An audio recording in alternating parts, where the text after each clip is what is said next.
Welcome to Authentic Living with Roxanne, a place where we have conscious conversations about things that really matter in our lives. And now, here's your host, Roxanne Derhaj.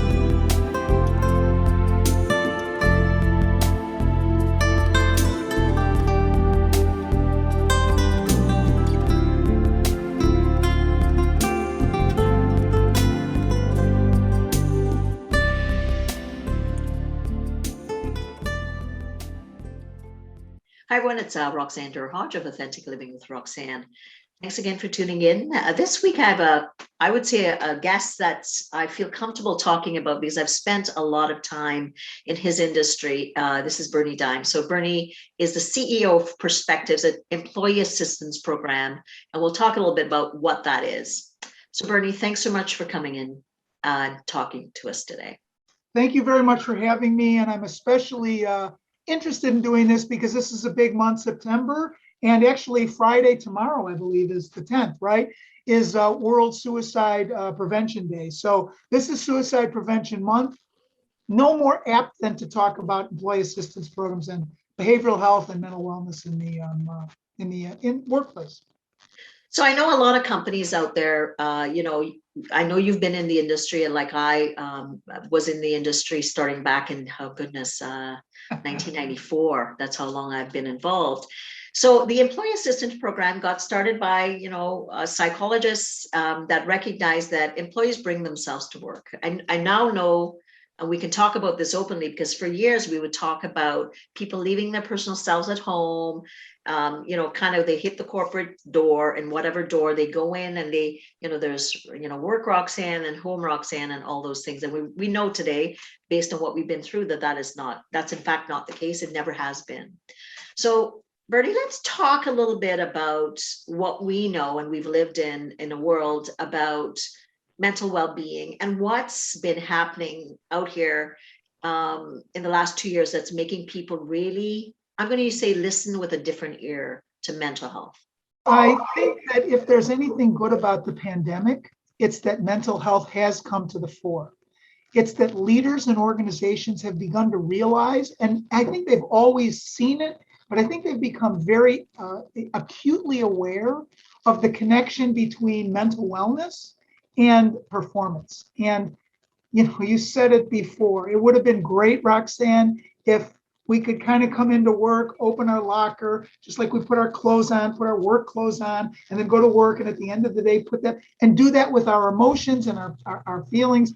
We can't do that. We've never, as you said, been able to do that. We bring to work what happened to our child or our significant other. We bring to work a diagnosis we got from our physician. We bring to work all kinds of things, and we bring home from work all kinds of things. So that separation, no matter how much we focus on workplace and work-life balance, is always going to be a struggle for people.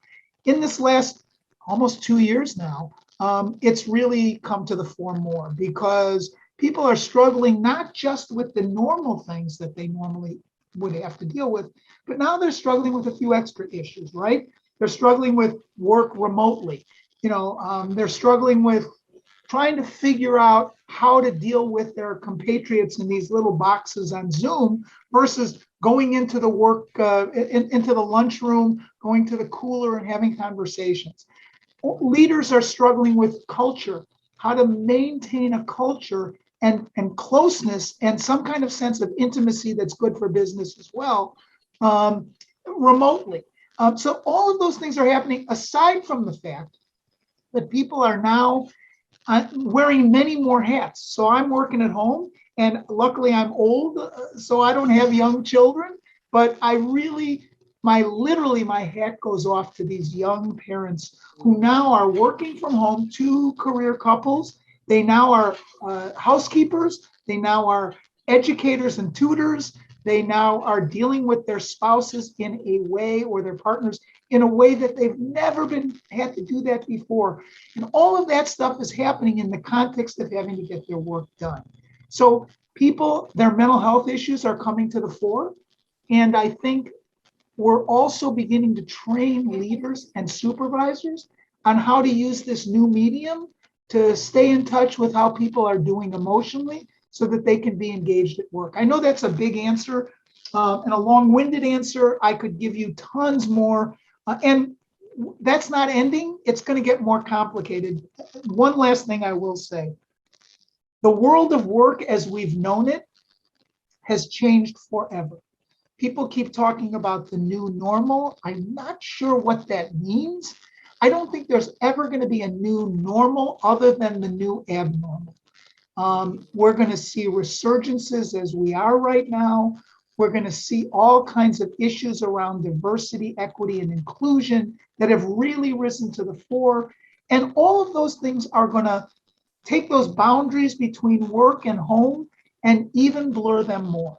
And so if we're thinking about retention, if we're thinking about recruitment, we've got to be thinking about creating a workplace that's safe, that's comfortable, that's transparent, where people can come to work and talk about how they're doing without being chastised for it, without feeling ashamed, which is the other thing about mental health.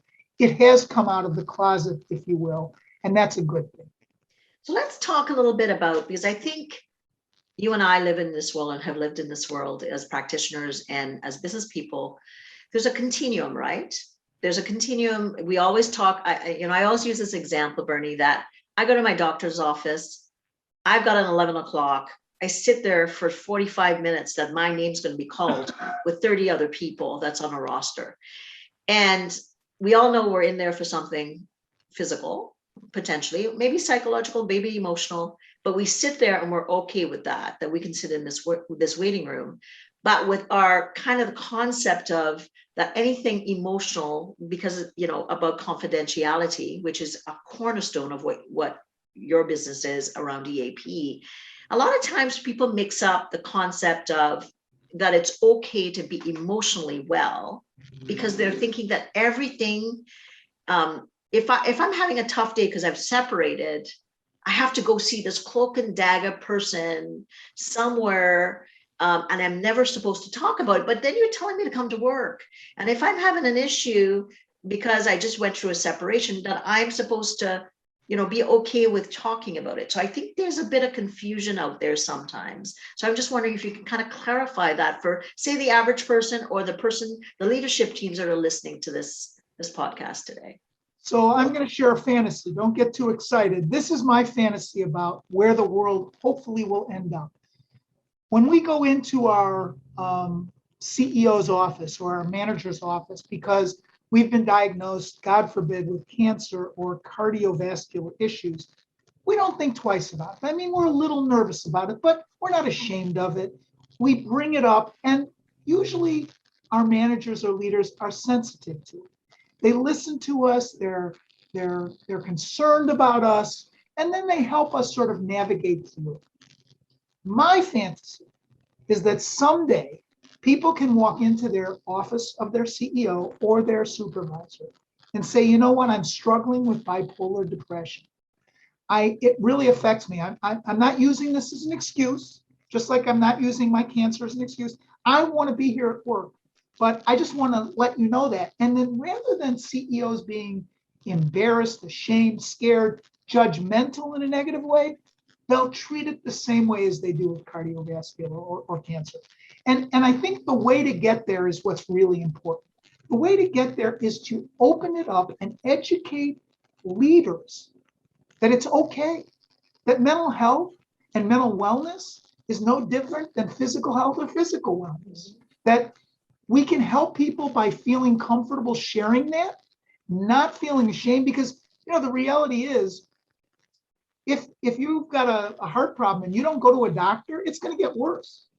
You're going to cost the organization. I'm going to talk about this in a really unfeeling way. You're going to cost the organization a lot more money than if you get help and come back to work. Well, the same thing is true in spades when you're talking about behavioral health too. So I think we need to train leaders on how to have those conversations. So there's a new concept within the last 5 or 10 years that we provide through our EAPs, and I think a lot of these top tier EAPs are beginning to offer it. And that's this psychological or mental health first aid. It's a wonderful tool.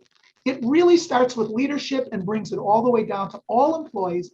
And the job is to demystify, to make it okay to begin to talk about it. And it helps you to know what it is, to identify things, not trying to train people to be therapists, but what are the things you listen for to know that people might be having trouble? And then how to have the conversation. Like, you don't say, well, get your act together. I don't want to hear about it. Or, isn't there a drug for this? That's not the kind of thing you say. How do you train people to do that? The more that's happening, the more leadership gets on board and the more so do people. There was an internal employee assistance program many years. I was lucky enough to know the gentleman that ran it at DuPont. And they had a place called ICU, right? And it was, a play on words, but it was ICU. And what it was a training for all employees to be able to take a look at their friend next door or in the next carrel or in the next office or at the water cooler and say, hey, lately you've been looking a little down or under the weather. How you doing? Everything okay? That interest makes a huge difference in terms of whether or not people feel comfortable and go get help. So long-winded answer to your question, Roxanne, is I think we need to be training managers and leaders. I should start with leaders and managers. It is top down on how to make it okay. And one way to do that, the most effective organizations we work with, and I've read studies about this, is where leaders feel comfortable enough and in a comfortable way and not in a boundaryless way to share some of their experiences with mental health and the help they've gotten. It just opens a door, not just a crack, but a tremendous amount. I don't know if that answers or addresses your question. Absolutely. And I think that, in this day and age, and obviously you can probably tell me the data on how much more anxiety and depression is showing on your trending analysis from people that are coming forward. But I think that leaders are people, and people, we all can be along that spectrum, right? If you think about it, who hasn't, likewise, like you, I don't have young children at home, who hasn't been through deaths, who hasn't been through separations, who hasn't been through children leaving to go away to school, conflict in families. These are normal things. And I know in my tenure, when I worked with Morneau, 65% of people presenting were related to relationships. And now we take that and we think of the last 2 years. And like you said, the pressure cooker, now home is work is home. The children are there. They're all, mom and dad are probably potentially working from different homes in their rooms in their home, plus. So what's happened to the data on relationships? Is it that we're not seeing anything yet because everybody's been holding their breath and we're going to see a spillover into this new abnormal, like you've called it? What are you seeing out there with the data with the companies that you serve? Well, let me give you a couple of basic things about, again, I'm talking about, so not all EAPs, and I really feel very strongly about this, are the same, right? I'm talking about a sort of a level of EAPs, top tier EAPs, not the ones that are embedded in insurance companies or disability carriers, where it's important for a company to check the box. I'm talking about a very active EAP that's a full service EAP. And what we're seeing, I will tell you, we've done our own studies, and there's actually a study that'll be coming out in a little bit. And I'm looking at my notes here because I don't want to lose track of it. But this study interviewed 98 providers and purchasers of workplace mental health programs. And the EAP counselor clinical case rate has risen 41% over pre-pandemic times. Now, what does that mean? Yes, there's greater numbers of people that are struggling, but it also, I'd like to think, also means more people are availing themselves of these services. They're feeling more comfortable. Maybe it's because they have no choice. Maybe it's because leaders are starting to see the value of it. I'd like to think it's some combination of both. The other thing is the average number of sessions per case has gone up. It's gone up by almost 30% in the number of sessions. Wow. And most of those cases are, or at least start with relationship-based issues, right? So a lot of times what we see is people coming in and saying, I'm feeling depressed, I'm feeling anxious, I'm stressed out. And when we do a little further questioning, what we find out is there's some issues with being home with their spouse or their partner, or there's some issues with dealing with their family around who does the dishes. I know this sounds crazy, but you know what? Sometimes people don't do the dishes and one spouse becomes responsible for it. Those little things, it's not just the dishes, it's what the dishes really represent. So we're seeing that go up. We're seeing a greater increase, and this should not surprise anybody, in a request for and fulfillment of services for, you'll know this from your days at Morneau, work life, the traditional, especially childcare, but also elder care. And we need to touch on the fact that death and dying is occurring, and I don't want to be morbid, but in a very different way. And so more support is being provided for people who don't get to see their loved ones those last few days of their life, and not only have to deal with that, and not only have to deal with, not actually saying goodbye to people in person, but then having to go back and function in their home and in their workplace. So we're seeing an increase, a significant increase in the request for and service delivery of these couples counseling cases. And again, I don't think that's going to change. I really don't. We're seeing things shut down a little bit more. I hope that changes. But again, the new abnormal, I think this is going to be sort of an up and down thing for a long time. And by the way, I don't think we're going to all return. It's not like one day we're going to wake up and everybody's going to go back to the workplace. That's not going to happen. So leadership, and we do a lot of not just EAP, which is behavioral wellness and health, we also do a lot of organizational consulting and coaching. You do some of that yourself as well, Roxanne. So you know that leaders are now struggling to try and figure out how to navigate through this, how to be good leaders, how to keep this, we talk about this magical term called culture. Well, how do we keep our culture going? How do we improve our culture? In this past year, we've hired about 10 people. I've not met them yet. The interview and onboarding process has occurred on Zoom. We're just starting to see those people and meet those people in person. What does that mean about establishing relationships with new people at work? Right, because of course, you think of any new kind of job. I often say, it's like about you get your feet wet. Where's the lunchroom? Who's on what team? Yep. Where am I going to fit? Where's my skills going to be recognized? Who's in alignment with me? Those types of things, and you're kind of trying to kind of find the temperature of the organization. And on a virtual end, we're doing it, but it's in a different contrived kind of way. Yep. And you have the existing team that need to incorporate these 10 people, but nobody's met in person. And you can do virtual meetups, but we know that it's not the same. How does that affect culture? And then in turn, if people are struggling, what if your newer people are struggling because you're trying to integrate in, your older people potentially, or your tenured people have that synergy, and the virtual people are trying to get on the carousel, and they're trying to figure out how do kind of blend without feeling there's the new and the old. So there's a lot of other variables organizationally, like you're saying, that didn't exist, a couple of years ago, right? And let me add one thing, Roxanne. You were talking about what do you tell leaders now? And I do believe it starts at leadership. If anything, if I can say one thing, if I can impart any wisdom in this few minutes that we're together, it's that please, I want to beseech leaders to take this seriously and think about not just sort of the remediation of these situations that are in trouble, but also what can you do proactively? So I'm going to give you another study. This came out in March, and this was done in the employee. This is reported in the EBN, which is the Employee Benefit News. And what they did was they looked at the difference between employers and employees on their opinions of workplace mental health. And it's really some interesting numbers, right? So they surveyed a number of people, and employers, 94% of employers thought they were doing enough to support mental health.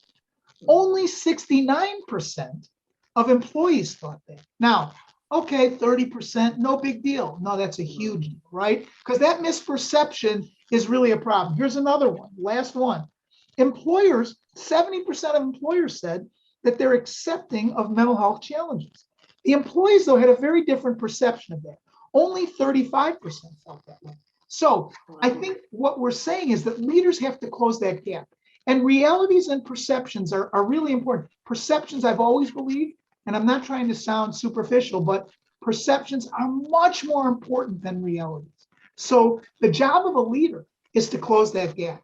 I would love to see that 100% of employers think they're doing a great job, and 100% of employees do. And the same thing is true with being available for mental health.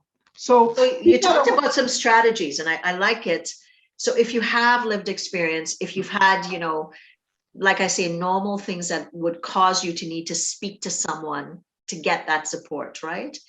I often say you said it starts with the leader, right? So we want, I talk about authentic leadership. We want that leader to have an awareness that he or she is living their truth in this space, in this time around mental well-being. So telling their story. What are some other steps that leaders could consider taking to create that more of that alignment with perceptions about mental health and reality in some of these workplaces? I'm going to talk about these top tier EAPs and how important that is.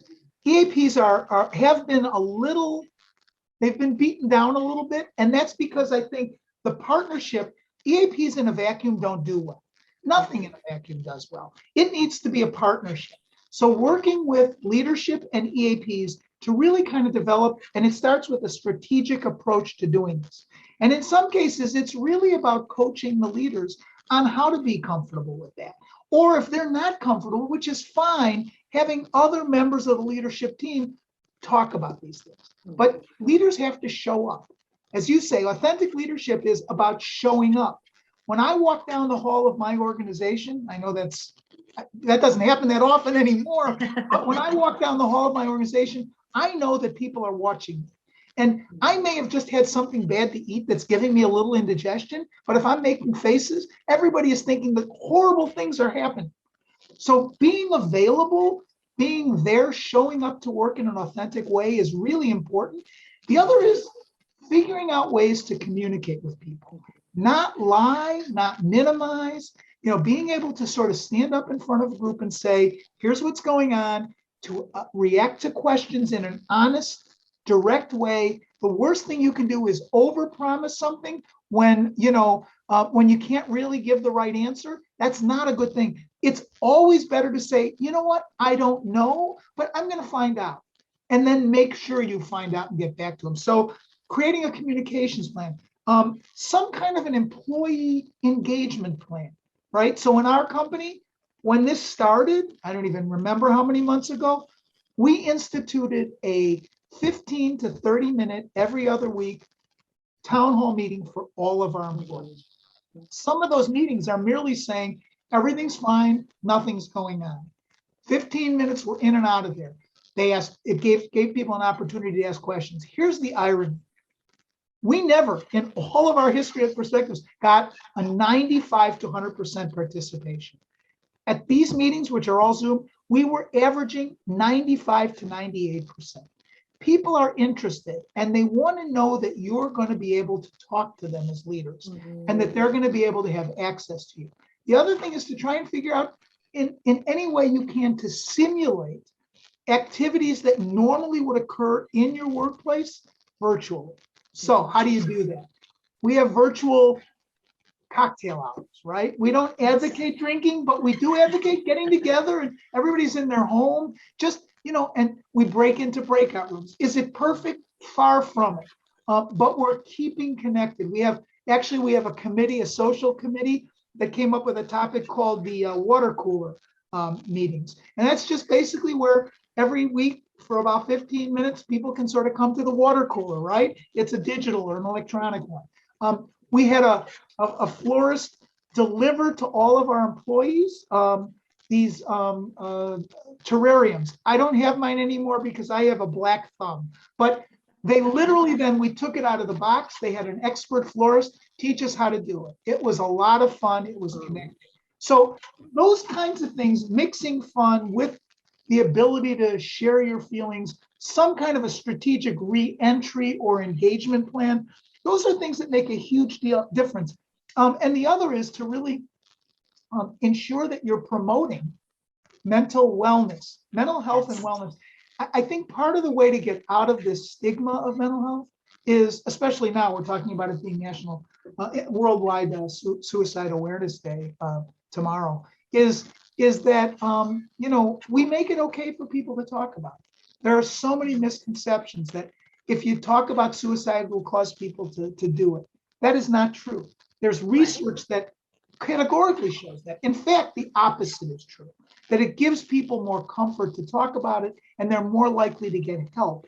Same thing happens in general. So I just think dealing with mental health, mental wellness, we want a mentally fit workplace, a place where people aren't perfect, but where people feel comfortable not being perfect. That old saying that's going around, and I think it's wonderful, is we've got to train everybody in our organizations that it's okay to not be okay.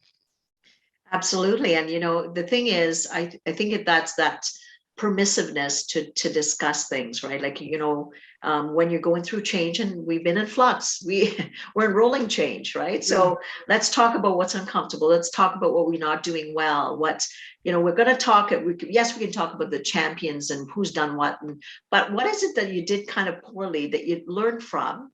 And how could you share that to say, you know what, I realized, wow, when I haven't slept, let's say, and how many people are having problems with sleeping right now? Absolutely.